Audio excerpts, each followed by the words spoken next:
Argyle star Henry Cavill has been tapped to take the lead in an upcoming adaptation of Voltron. Yes, I'm fully aware this is a Gundam shirt, not a Voltron shirt. Cause I've been living life right like I could just die any minute. Going for a ride down the side. Hi everyone, my name is Jacob Airy. Welcome to the StudioJake vidcast where I talk about all things pop culture. Be sure to like, share, and subscribe. Don't forget to ring that little bell so you get notifications when I post new vidcast, and consider becoming a channel member. So, Henry Cavill has been tapped to star in a live action remake of Voltron. Now, for those of you who don't know, Voltron is a mech series. It was originally an anime and it had a different title, but I think the American title has kind of since taken it over. Obviously, they did a remake on Netflix, which was called Voltron Legendary Defender, which was good for the first 2 seasons, and then it went off the rails during season 3. All this ridiculous plot lines, they added a bunch of useless drama to it. Anyway, I digress. Point is, Man of Steel actor Henry Cavill has been tapped to star in it, and it is being made by Amazon MGM Studios with the director of Red Notice attached to it. So, this is according to Bounding Into Comics. Amazon MGM Studios taps Henry Cavill to lead live-action Voltron film adaptation from Red Notice director. Who doesn't love giant robots and classic mecha anime? Well, it seems that Amazon MGM Studios is ready to bring that love to the big screen as the studio has secured Henry Cavill to star in the highly anticipated live-action adaptation of Voltron. Set to enter production this fall, the direction of Red Notice film director Rawson Marshall Thurber, Voltron will ostensibly, like the cult favorite show from the 1980s, tell a story about 5 pilots who control robotic lines that combine to form the powerful mega robot Voltron. Though plot details for the upcoming live-action film remains under wraps, it is known that Thurber wrote the script in collaboration with Alan Shanman, who also works with Sports Tips with Chip. Cavill won't be the only notable actor jumping into the world of Beast King Go Lion and Kiko Kantai Dairuger 15, both of which were adapted and rebranded in the United States as Voltron Defender of the Universe, as Daniel Quintoye, a rising star with an impressive background in West End theater, is set to co-star. Other casting updates and plot developments are sure to follow as the studio will likely want to build anticipation for the project as filming approaches completion. The Voltron will feature a team of producers including Todd Lieberman, World Events Productions' Bob Koppler, and David Hoberman through his company Kobe Films. Thurber will also be producing the project. Notably, this development seemingly signals the studio's willingness to sweeten the pot for Cavill, as the star is still slated to also work in Amazon's upcoming Warhammer 40K adaptation, which he is currently set to executive produce.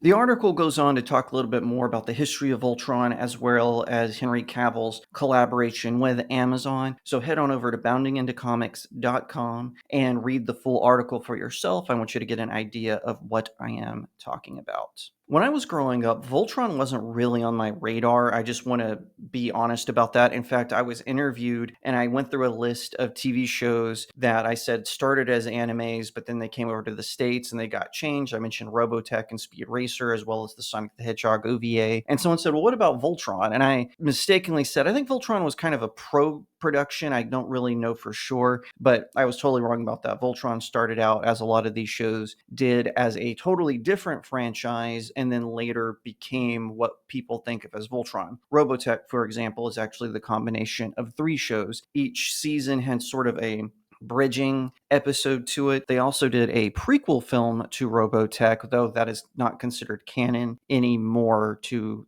the original show. Now, what's interesting about Voltron is about these 5 human pilots who discover these alien robots and they use it to battle a very powerful alien empire. Now, one of the reasons the Netflix show started out so good was they kind of maintained that original grasp where they had to learn to work together to form Voltron, because they're 5 different sort of lion-shaped mechs, and then they have to work together, form the robot, and then have to work in unison to use that giant robot to defeat whatever the aliens throw at them. The Netflix show utilized that pretty well and did a good job of adapting season 1 and season 2 very similarly, and it kept the tone of the original while keeping it updated. Now, one of the things that I did kind of roll my eyes at is Voltron had a pink line. So there's usually 5, right? And they form the torso, the arms, and the legs. There was originally a pink line, and the pilot was a woman. Now, of course, this being Netflix, women aren't allowed to like pink anymore.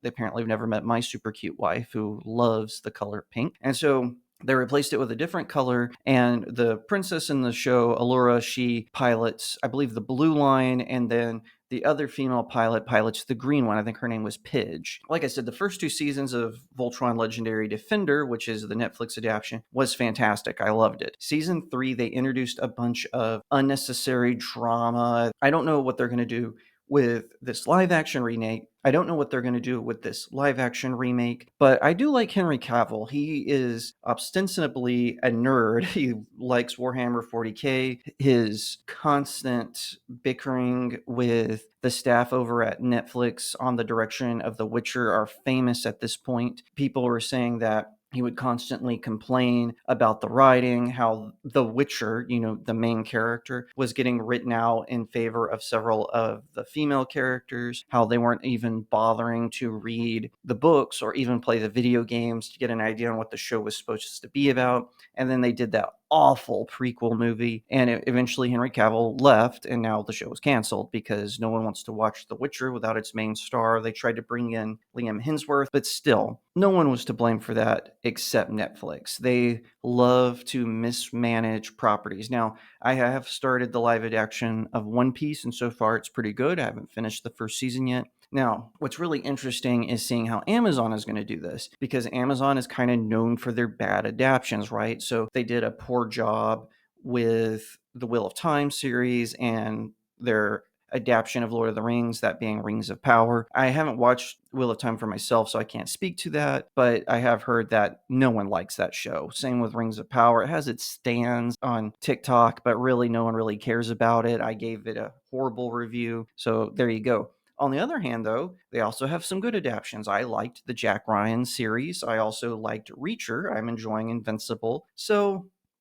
when you go back and forth like that, it does seem like their track record is spotty and not just horrible like, say, Netflix or Disney Plus. But the difference is Amazon has at least tried a couple of times to do good adaptations of things. So we'll have to see. Their track record is way spottier than the others. So you'll have one terrible one, Wheel of Time, and one good one, Reacher. Hopefully with Voltron, we'll get a good one, especially with Henry Cavill attached to star in it. Hopefully he'll have some input in how the story goes, and they'll make it work very well, because I love mech anime. I love Transformers. Transformers was one of the original TV shows that got me into pop culture. So you've got Transformers, Sonic the Hedgehog, Batman the Animated Series, Spider-Man the Animated Series, and Star Trek The Next Generation. Those 5 shows are what got me into pop culture. So I'm very excited to see where this is going to go, where Voltron is going to go. I'm going to give him the benefit of the doubt. I'm going to wait for the trailer before I just outright say I'm not going to watch this. The trailer is supposed to pull you in, right? It's supposed to be the tease. So hopefully, though, with Henry Cavill set to star in it, I hope they get him to pilot the Black Line, and I hope that they make his character very well. We'll just have to wait and see, especially as more casting announcements happen, as more writing credits are given out, and of course, when the trailer comes. But filming apparently doesn't start till this fall, so I don't think we'll get the trailer for a while. If you liked that video, be sure to give it a like, share it out to all your friends, leave me a comment and tell me what you think, and subscribe. If you're watching on YouTube, ring that little bell so you get notifications when I post a new vidcast, and consider becoming a channel member. If you don't want to support me on big tech, click on the link to my locals community. It's in the description of the video. You can send me tips for articles that I write there, which I do post exclusive things. You can also become a monthly subscriber. You can also get one of my novels. They're all available on Amazon. Pick one or all of them up. Leave me a 5-star review. It really helps out small indie creators like myself. Once again, thank you so much for watching, and I'll see you next time right here on StudioJake.